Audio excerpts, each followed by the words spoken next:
Our bonus games of the week start off with Howard in their test against Norfolk State to show that they belong in the MEAC upper tier. Oh, yeah, it's locked on HBCU. Play my music.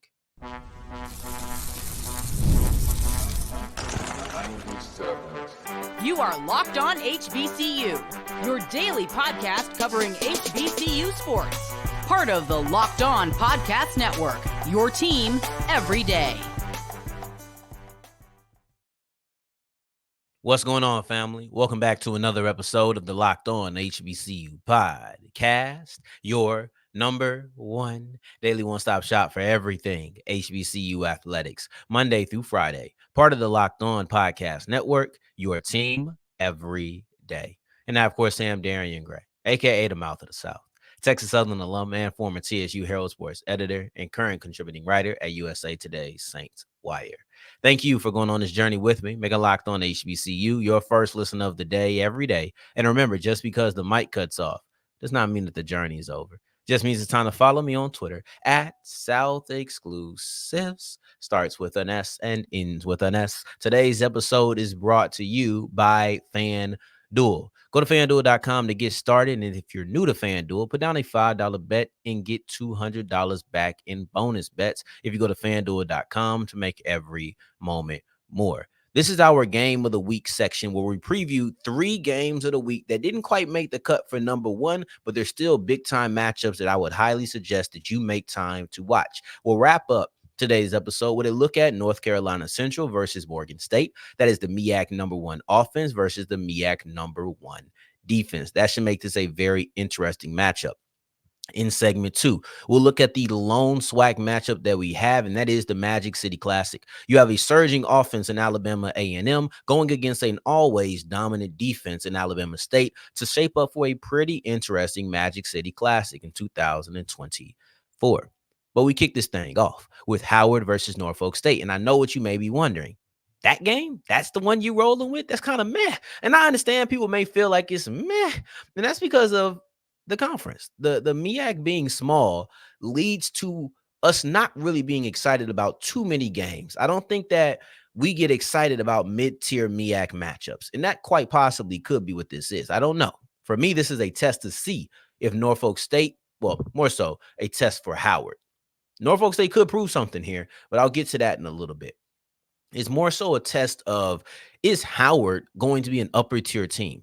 Does defeating Norfolk State mean they are an upper tier team? No, but I think losing to them means that they're not, quite clearly, because an upper tier team should beat Norfolk State, in my opinion. And I say this as talented as I think that they are. But for the most part, if it's not one of the deciding games of the conference, I don't feel like people get up for it for real. Like it, and it's funny because I have 2 MEAC games here, and neither one of these are deciding factors, or they're not ones that you expect will be the deciding factor. An upset always happens, it feels like. There's always an upset somewhere along the line. It's just about what game is going to be, but these are not top dog matchups. I will say that. But at the same time, the MEAC is a 5-round fight, literally 5 weeks. You can compare it directly to MMA. This is a 5-round fight for the championship at the end of the season. And in that first round, a lot of times you'll see people gather information. And I'm talking from the UFC standpoint. In the first round, you'll see MMA fighters gather information, see how their opponent is going to carry themselves as we go on through this 5-round fight, if we go the distance. Now, obviously, this one has to go the distance, but that's how I'm viewing this Howard versus Norfolk State game, specifically gathering information about the Bison. And the one piece of information that I'm looking for is, are the Howard Bison a top-tier team? I'll be able to tell a little bit of that based on how they perform. Will beating Norfolk State mean it? No, it will not. But I do think that if you're a top-tier team, you should win this game. I don't think that's disrespectful. I understand how it could be offensive, but I don't think it's disrespectful because I do not believe that Norfolk State is at that level. I do not believe that they are a top-tier team, and nor do I believe that they have the ability to beat a top-tier team. They just haven't put it together. I think they have the talent to do it, but they haven't put it together, and they haven't shown me enough to make me believe that they will put it together. That's the biggest thing, because if they have the talent and they just haven't put it together, it could happen at any moment. But what has created the confidence in me to say that it will happen this week or next week or at any point, and when they're facing Howard, North Carolina Central, or South Carolina State. That's the part of the job. I have to have a reason to jump out there and say these things. And I don't when it comes to Norfolk State, disappointingly. I think they have the talent in the running game. I think they have the talent in the trenches. I think they have the talent on the outside. They have these things. But if you don't put it together, it doesn't matter. You see the most talented players never pan out. That happens all the time. Now, when it comes to Howard and their offense, because that's specifically where I'm looking at Jay Sean Scroggins. Because as much talent as Norfolk has on the outside, they still last in the conference in passing yards allowed, right? Like they still are giving up a lot of passing yards. And we're talking about a player in Scroggins who had 21 attempts last week, but only had 33 yards. That's unacceptable at all times. That is an unacceptable number to end with. That's an unacceptable number to be at. Going 6 for 21, terrible. 33 yards on 21 attempts, terrible. 33 yards on 6 completions ain't great either. I ain't gonna call it terrible. I've seen worse, but it's not great. That's a little over 5 a pop through the air. That's not great. That is not great. But if it's early in the game, you may accept it. This was not early in the game. This was not that, right? But here's my thing. I'm looking at the passing game. However, yesterday, didn't I tell you I want to see the two running backs really get going together? And I do. But you're going to need a pass game. And if you're going against the worst statistical pass defense in the conference, I would like to see your passing attack be a little bit better. I would like to see your passing attack be a little bit more prolific. You won't have to air it out and go for 400 yards, but let me see you look competent. Let me not watch you struggle. That would be a problem. So I have a lot of my eyes on this Norfolk State defense versus Howard offensive game. That's the side of the ball that I'm watching the most. I will love to see who's starting at quarterback for Norfolk State. If it's Jalen Daniels, I want to watch him play. I really do. I find myself really entertained and kind of captivated. Drawn to. That's the better word. It's not captivated, but I find myself drawn to watching him play football. I think he's better than some of the numbers have suggested. And when he's on my screen, I enjoy to watch him play. I can't sit here and say I'm seeking him out, but I do enjoy to watch Jalen Daniels play football. So it'll be interesting if he's able to perform well in that game. But Eden James, Jared Hunter, can we get 25 carries between the two? Can we get 25 carries, 15-10 split? Maybe. Jay Sean Scroggins going to get some of those carries, though. So that's the difficult part. But I've seen it work. I've seen it work with Texas Southern. And I'm not saying it worked well. I'm not saying we were a winning team. So maybe it's not the best comparison. But I've seen it when you had Jacorian Howard and you had Ladarius Owens, and then you also had Andrew Body in that 2021 season. They were actually a solid team. They weren't the best in the conference, but they were a solid team, and they had a really good running attack. They also just leaned into their running attack. Maybe that's what you need to do, because you have two good running backs. And if Eden James is not getting his touches, if Eden James is not eating because the quarterback is taking his carries, I am not a fan of that. This is not an Xavier Vaughn situation where I can find it a tad bit more understandable. He doesn't run the ball well enough for me to justify taking it out of my running back's hands. That's just me, though. Especially when the running back is Eden James or Jared Hunter, either one of the two. Now, as you push forward, the Magic City Classic. You have a surging offense in Alabama A&M going against an always dominant defense in Alabama State. You mix in the rivalry of it all, and we can make some magic. Today's episode is brought to you by FanDuel. And FanDuel is the official sports book of the Locked On Podcast Network. Did you make some money on Bronny for opening night? Did you make some money on Bronny opening night? All right, what about the Pelicans, right? We opened up the season last night on Wednesday. There's so many games that you can put some money down on. I cannot wait. The basketball season is in full effect. The NFL season is in full effect. The MLB is at its peak with the World Series. There's a lot of time, and there's a lot of sports for you to make a little bit of extra cash on. Now, if you go to FanDuel and you've never been there before, go to FanDuel.com. That's what you got to do. Go to FanDuel.com. And if you put down a $5 bet for the first time, you'll get $200 back in bonus bets. That's for my people who are new to FanDuel. If you aren't new, you already know the drill. You know that this is where you want to be to make a little bit of extra money on the side. So go to FanDuel.com. That is FanDuel.com. Take advantage of the NBA. Take advantage of the NFL. Take advantage of the MLB, whether it's individuals or if it's teams, go to ML or go to FanDuel.com and make every moment more. As we continue rolling on today's episode of Locked On HBCU, I appreciate you for making this your first listen of the day. For your second listen of the day, make sure you're checking out Locked On Saints. If you haven't already catch the Alvin Kamara trade, or excuse me, extension, not a trade, but an extension news, Ross Jackson has you covered. That was a beautiful episode, if I do say so myself. Alabama A&M is looking to keep their offensive momentum going against Alabama State in the Magic City Classic. Now, over the last 8 quarters, you've seen Alabama A&M's offense shoot off. Like Alabama A&M's offense over the last 6 quarters,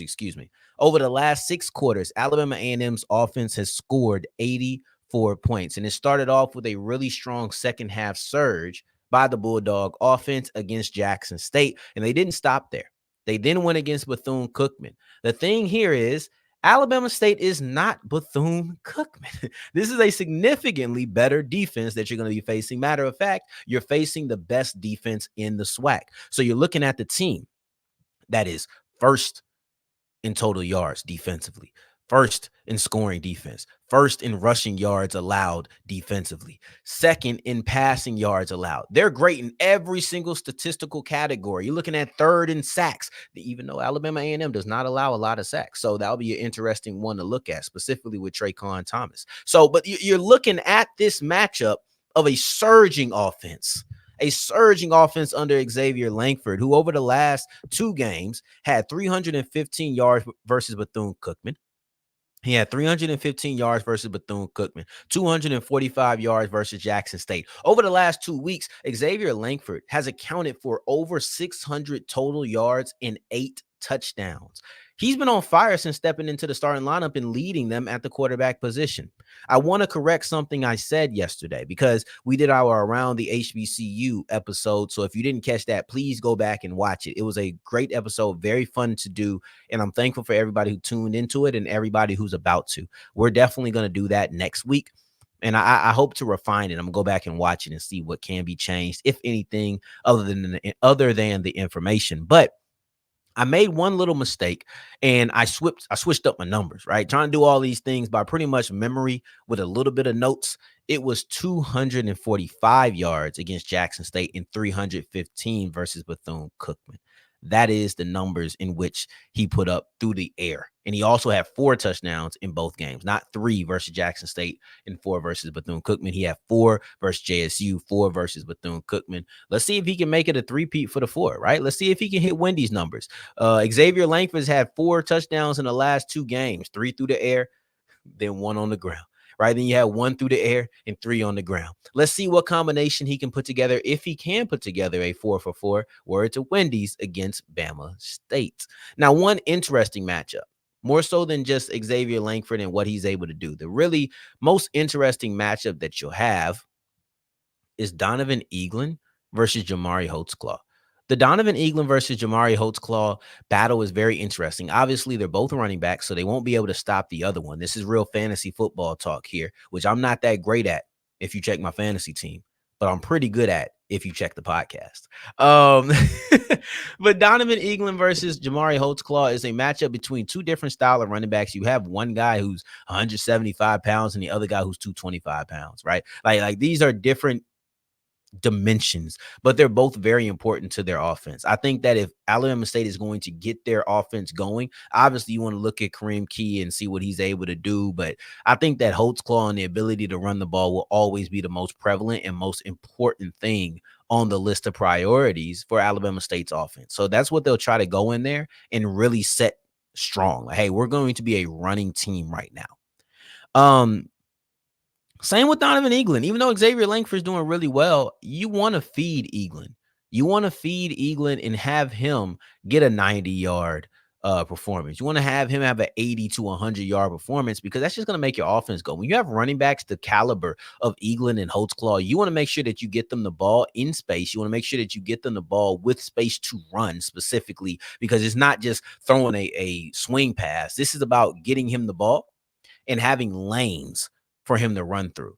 You want to do that because that's just going to keep you ahead of the sticks. It's going to keep pressure off of your quarterback, and it's just going to help you move down the field and control the time of possession. So, one thing that is interesting in this game, and it'll be in every single Alabama State game moving forward until if they lose, right? I don't want to say until, but if they lose.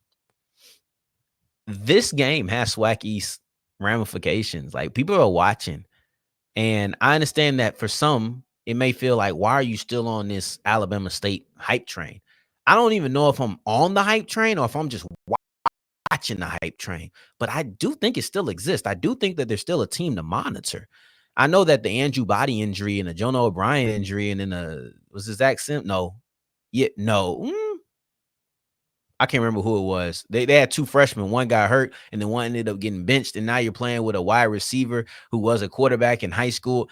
I understand that there's a lot of reasons for me to hop out here and not be any kind of not have any kind of belief in Alabama State, but the defense is too good.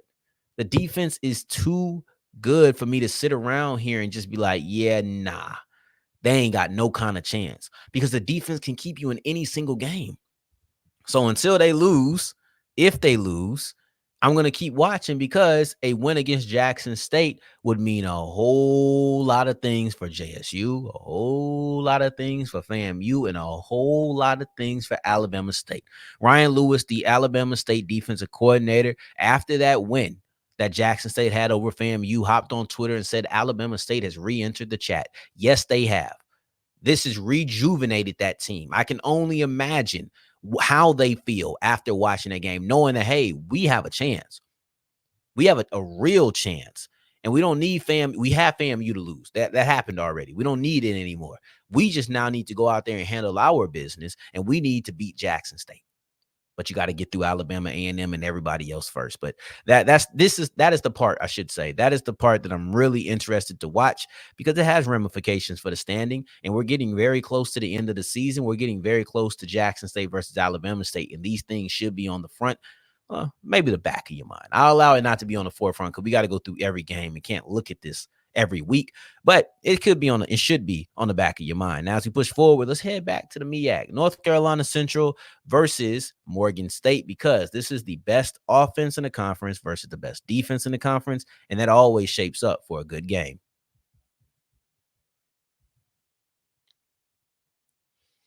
Today's episode is brought to you by Prize Picks, and Prize Picks is the best place to get real money sports action.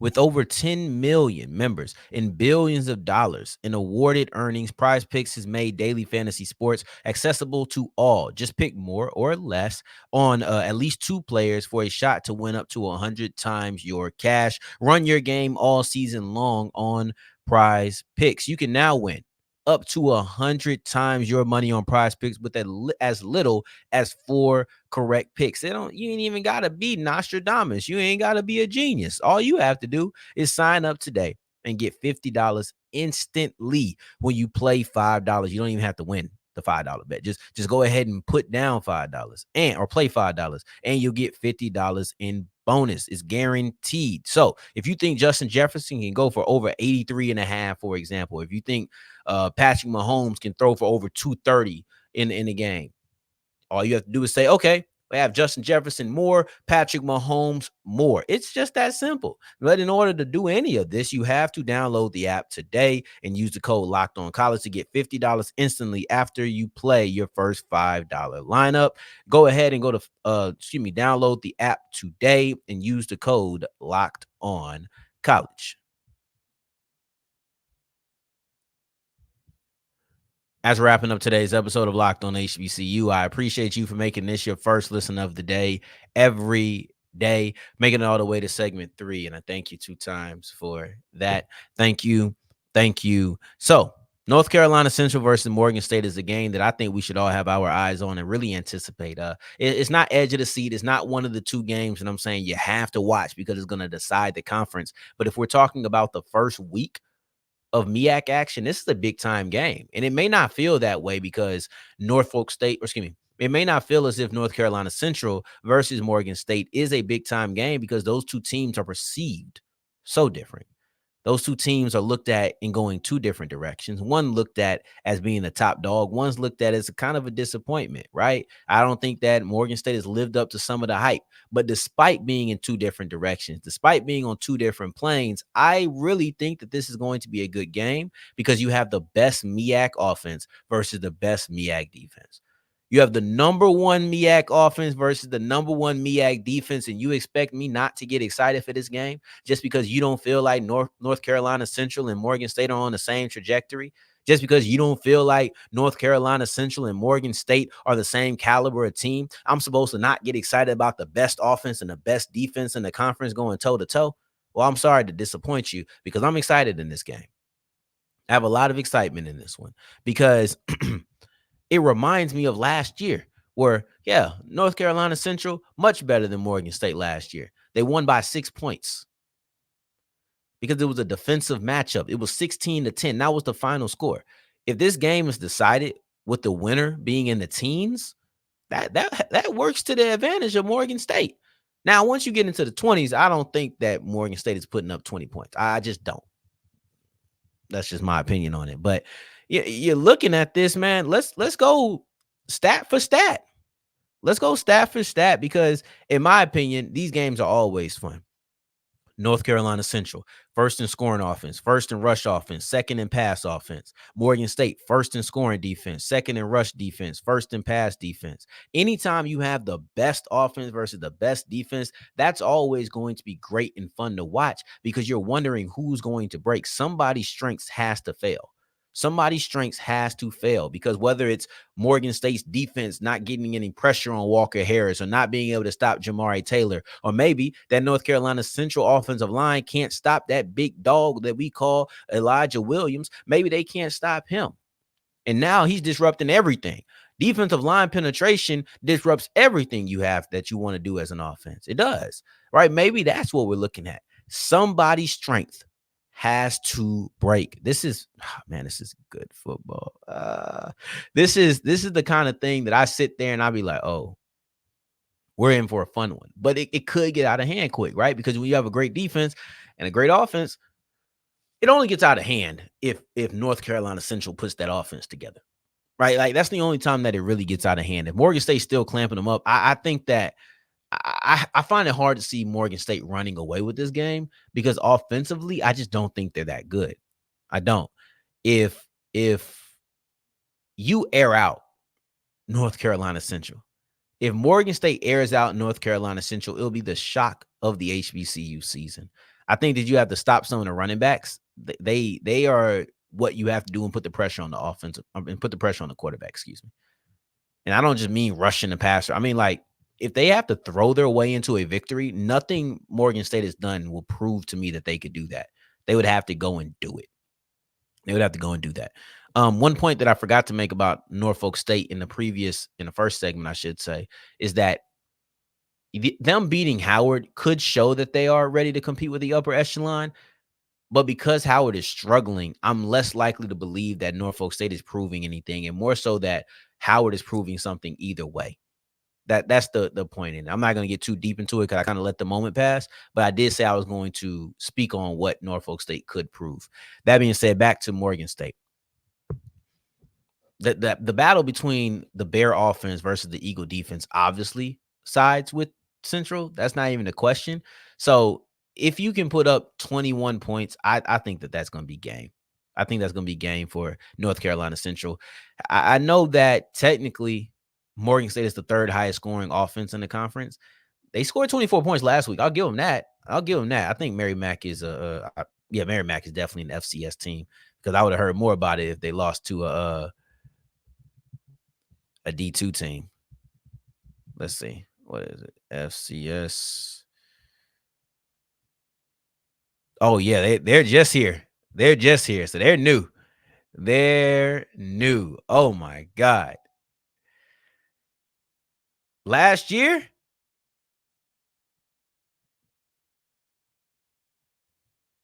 yeah, you put up 21 points. Now, that's going to be difficult. That may be difficult. Maybe. But then MEAC put up 30-something. So who knows?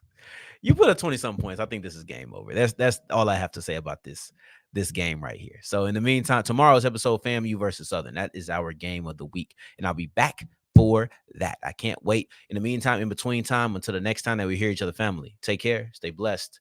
Peace.